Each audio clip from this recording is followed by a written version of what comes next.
Imaginez un instant un continent immense, lumineux, où chaque cheveu raconte une histoire. Une histoire vieille de milliers d'années, façonnée par des royaumes puissants, des civilisations majestueuses, des ancêtres fiers et des luttes pour la dignité. Aujourd'hui, nous allons plonger dans le monde fascinant de la chevelure afro, cheveux ondulés ou cheveux crapus. Son histoire, sa science, sa culture, sa résistance et sa valorisation au fil des siècles. Préparez-vous à un voyage à travers le temps, l'espace et l'identité. Dans les anciens royaumes africains, les cheveux n'étaient pas seulement des mèches ou des boucles. Ils étaient un symbole de statut, d'identité, de spiritualité et de pouvoir.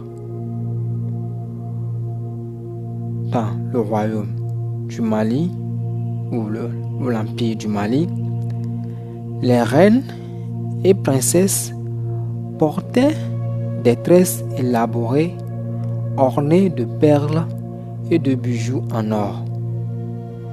Chaque coiffure indiquait leur rang et leur beauté. Au royaume du Bénin, les rois et guerriers se distinguaient par des coiffures spécifiques qui représentaient leur rôle dans la société. Certaines tresses signalaient des exploits militaires ou des lignées royales. Chez les Peuls et les Wolofs, la coiffure était un langage silencieux. La manière de tresser, la longueur et la densité des cheveux pouvaient raconter l'histoire personnelle, âge, statut marital, qualité spirituelle. Mais ce que beaucoup ignorent, c'est que la chevelure afro ou cheveux onduleux ou encore cheveux crépus n'est pas seulement un art esthétique. Elle est intimement liée à la spiritualité. Dans de nombreuses cultures africaines, les cheveux étaient vus comme un lien direct avec les ancêtres et le divin. Couper ou tresser les cheveux pouvait être un rituel sacré, un acte de protection ou de célébration. En sciences et en biologie, la chevelure afro se distingue par sa forme unique. Les boucles serrées, des spirales. Cette texture n'est pas un hasard. Elle régule la température du cuir chevelu et protège la peau des rayons ultraviolets. La mélanine, ce pigment précieux, absorbe les UV et protège le follicule pileux. Chaque boucle agit comme une petite armure naturelle. Les cheveux crépus piègent l'air et servent d'isolant thermique, permettant à nos ancêtres de marcher sous le soleil ou de travailler dans des environnements difficiles.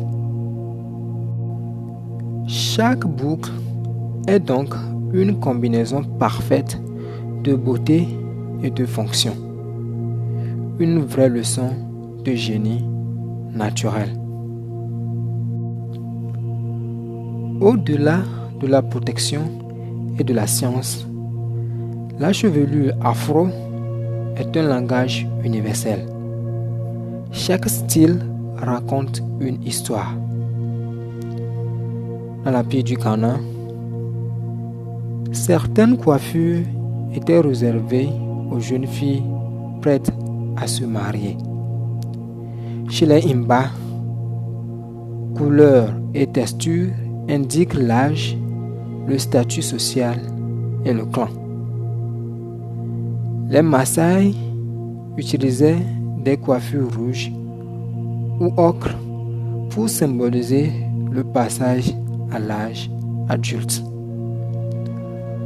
La chevelure afro devient ainsi un outil de communication silencieux, un signe de beauté, de culture et d'appartenance.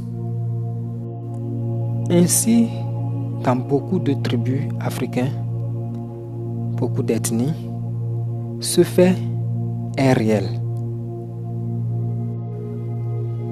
Malheureusement, la chevelure afro ondulée est devenue une cible pendant la colonisation. Les colonisateurs européens imposaient des standards de beauté, cheveux lisses, longs, souvent clairs. Des siècles de propagande ont fait croire que nos cheveux naturels étaient sauvages ou sales. Mais malgré la pression, nos ancêtres ont résisté. Chaque tresse, chaque coiffure était un acte de résistance. Même dans les plantations, les Africains ont trouvé des moyens de préserver leur identité et leur dignité. Les plantations font référence à l'esclavage dans les Caraïbes et dans l'Amérique du Nord.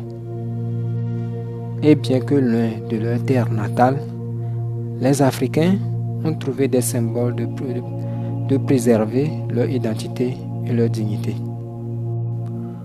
Au XXe siècle, avec les mouvements pour les droits civiques et l'indépendance, la chevelure afro a retrouvé sa fierté.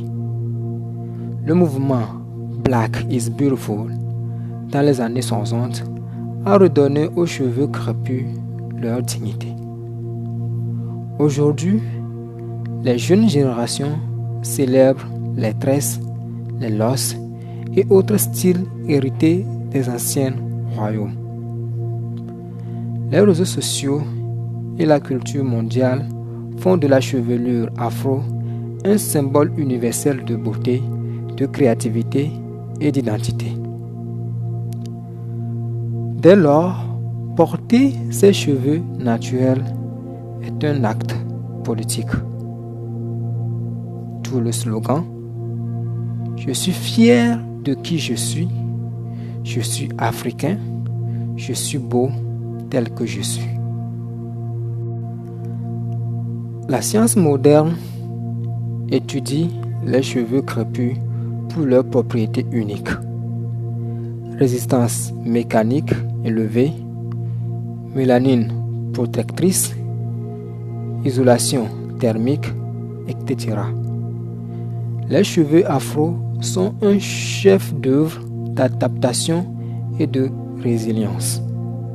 Ce qui était autrefois stigmatisé est désormais reconnu comme un modèle de génie naturel.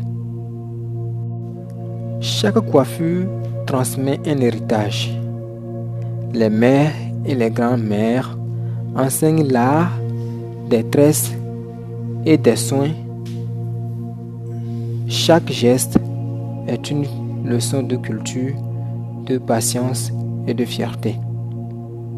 La chevelure afro ou ondulée ou crépue continue de raconter des histoires, souvenirs d'ancêtres, traditions locales, identité régionale et actes de résistance face à l'uniformisation culturelle. Ainsi, la chevelure afro est bien plus qu'un style. Elle est un symbole de culture, d'histoire, de science et de résistance.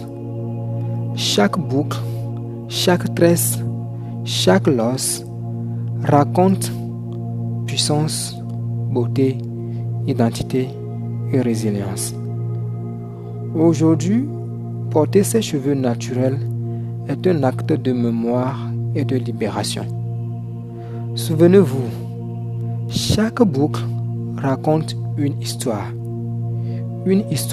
de puissance, de beauté et surtout d'identité. Alors, en tant qu'Africains aux chevelures ondulées, soyons fiers de nos cheveux. Aimons-les, valorisons-les. Ne cherchons pas à les dénaturer à base de produits cosmétiques à composants chimiques non maîtrisés et non adaptés, ou à les raser constamment. Elles sont une protection naturelle, une adaptation à la nature qui nous abrite.